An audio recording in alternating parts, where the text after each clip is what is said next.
Tubers, Tibets, crazy people.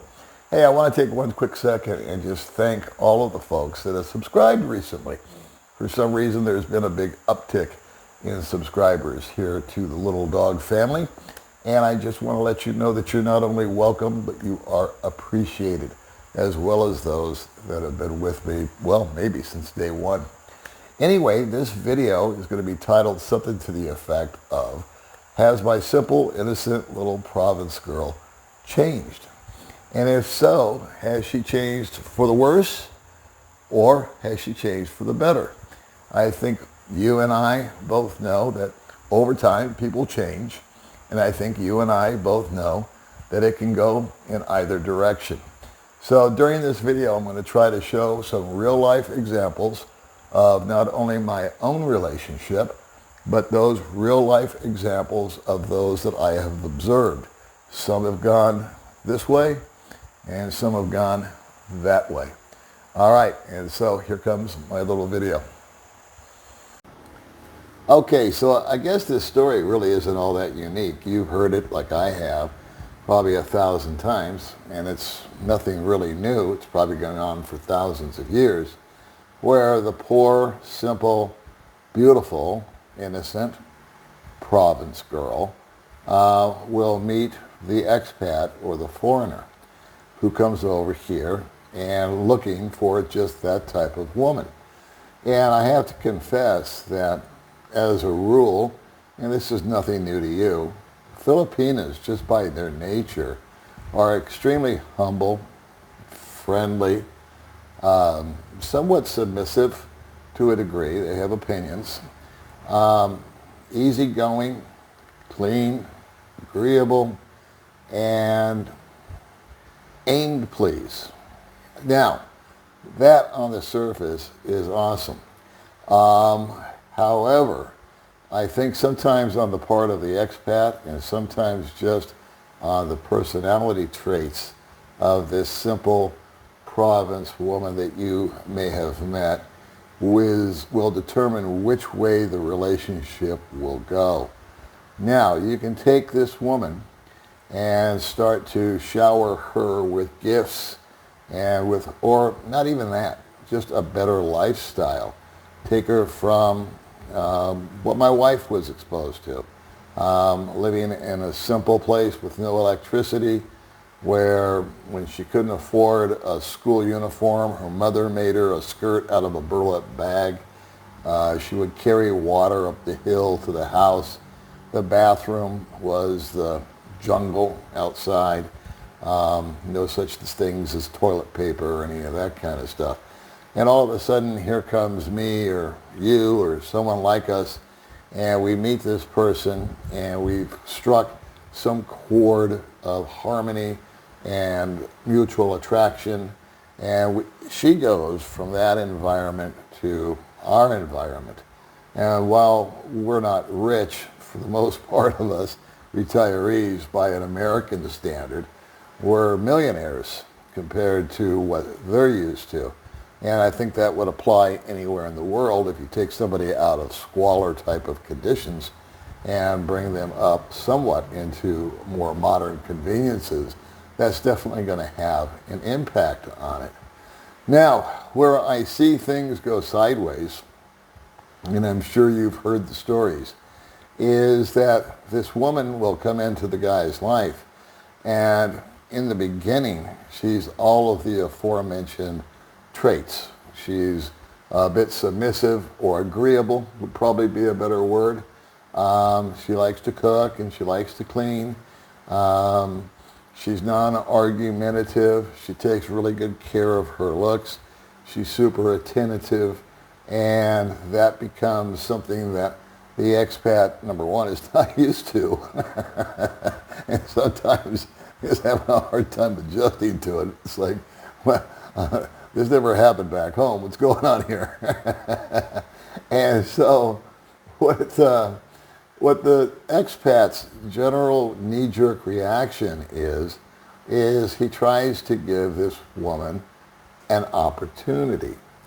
And I think you'll agree that there's two ways that an opportunity can swing. I've witnessed it with my own eyes, and I'm sure you've either seen it yourself or have at least heard the stories, that there are certain women, and you can't really pick them out of a crowd until you get to know them, that take the opportunity and become pure and simple opportunists. They talk the guy into buying this. They talk the guy into supporting the family.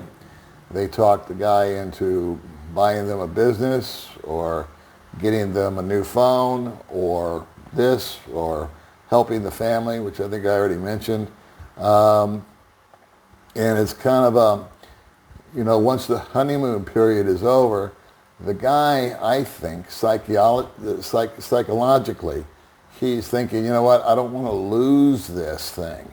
I don't want to lose this good deal that I've got. So sure, I'm going to go ahead and help her family, and I'm going to go ahead and get her that bling thing. And I won't kill you with examples. You get the drift. And I see those relationships with my own two eyes just sort of go into the abyss. Because at some point in time, or more often than not, the black hole of the money pit that gets created with that opportunist attitude ends in almost ending the guy's retirement, because it tends to snowball. And it's, what $10 buys today, it requires $40 tomorrow, and on it goes. And the guy it just sort of happens, and it happens so slowly. And I think that there's maybe an insecurity or a fear or an obligation or whatever it is that goes on in our men's minds, that we need to keep doing this to keep things stable. And that, unfortunately, is the negative side of when you meet the sweet little innocent province girl, who at her core, really, isn't all that innocent and sweet. It's just human nature. And so caveat emptor. I've always said, slow down, take your time in anything and everything that you do. Now, let's take a look at something a little more positive, shall we? I want to use my wife as the example. And don't want to say that my wife is some kind of a unicorn, because she's not. She actually is the representative, I think, of many, many, many Filipinas out here that are not exploiting anybody. They take an opportunity and they turn it into an entrepreneurship for themselves. They use it to better themselves. As they go through life with their expat, they will use it to expand their knowledge. They will use it, they will begin to mature. They will begin to adjust. They will start to shed a lot of the shyness and the insecurities. And I mean, if you look at the way they've lived, where it's hand to mouth, day to day, just, hoping we have food tomorrow. It's an adjustment period for them. And they tend to almost pull back and try to pull you back also, because they think you're spending too much. That's a good sign. My wife has done that pretty much since day one. She's done everything she can to reel me back in, because she thinks I'm going a little bit too far. And that comes to spending money. Never once has she asked me to support her family or give her an allowance or do anything else. All that she's asked for is respect. And every day I tell her how much I love her. I tell her how much I admire her. And I try to compliment her on her appearance every day. And that to her means a lot more than an iPhone or a gizmo or a gadget. Now, when it comes to the insecurity and the self-esteem those are usually at a pretty low point. At least it was with baby May, with my wife. She was very, very insecure. She was insecure of her English. She was insecure of her position in life. She was insecure with where she stood with me. And for the longest time, whenever my wife would be under any kind of pressure whatsoever, psychological pressure, whenever anything new came along, my wife was not schooled. She is illiterate. She can read and write in Visayan and Tagalog and some Chinese. So she's not stupid. It's just the English that she has a hard time with. And so she can't write cursive at all, and she can only print her name. And when it was time, after we got together for a while, we're together for a while rather, I decided it was time for her to hit the big leagues and open up a bank account. This is 4 or 5 years ago. And 4 or 5 years ago, I said, you know what? She had a little bit of money coming in from a little YouTube channel that she started. And I said, you need to put, I don't want you to put this in my bank. I want you to have your own bank. And a bank was a very intimidating building for my wife because she lived in the mountains. I mean, a bank is where rich people keep money. And so going to a bank, that never even was on her radar. And she never thought she'd have any reason to walk in except maybe to mop the floor. That was her job. So when we went off to open up a bank account, it was a super stressful moment for her. And I'll spare you the ugly details of what it took to open up the bank account. I actually covered it in a video a long time ago. But when it came to sign her name, remember she doesn't write cursive, and she only knew how to write Mary Jane. That's her given name. Baby May, of course, is my term of endearment for her. So when it came to sign her name on the big legal document that opened up the bank account after 5 hours of effort to get it for her, her hand was shaking like she had palsy. And I had to fill out the form. She tried to fill out the form, and honest to God, she couldn't get through it. Just name, phone number, email. I mean, she knew that. She knew how to do that in English, printing, but her hand just would shake. And I'd noticed this in her before. Whenever she got stressed or uptight or insecure, she was just in a nervous wreck. And so she finally, I couldn't sign it for her. So at the bank, we sat there and everybody, the teller was very cool. He understood. She was shaking her little hand. And finally she scratched out Mary Jane. And voila, she had a bank account. And I kid you not, she had this little card that they gave her, little thing. And I don't think she took her eyes off of it all night when we got home. She just kept looking at it. You know, she had a bank account. She was in the system, man. You know, she was all over it. And then, as we moved forward in our relationship, I watched her not only mature, but become more confident. She became more confident within herself. She began to mix better with other people. She began to meet my friends. She learned how to look them in the eye and shake their hand and say hello and do her best to make conversation and fit in. So I've watched this tremendous growth, and all the while never asking for a thing. When it came time a year ago, I decided we needed a car. We didn't want a car. And well, everybody wants a car, I suppose. But I have this thing about need and want. We don't buy anything unless we need it. And wanting is one thing, needing is a total different thing. So we saved up our money, and I'd saved up my money for over 5 years. We had the necessary amount to pay cash for the car. I moved the money over, and I put the car in both of our names. And because I said, you know what, we weren't married at the time, but I said, I want this to be, we bought it at Christmas. I said, this is sort of like your Christmas present, sweetheart. And I want your name to be on it in case anything happens to me.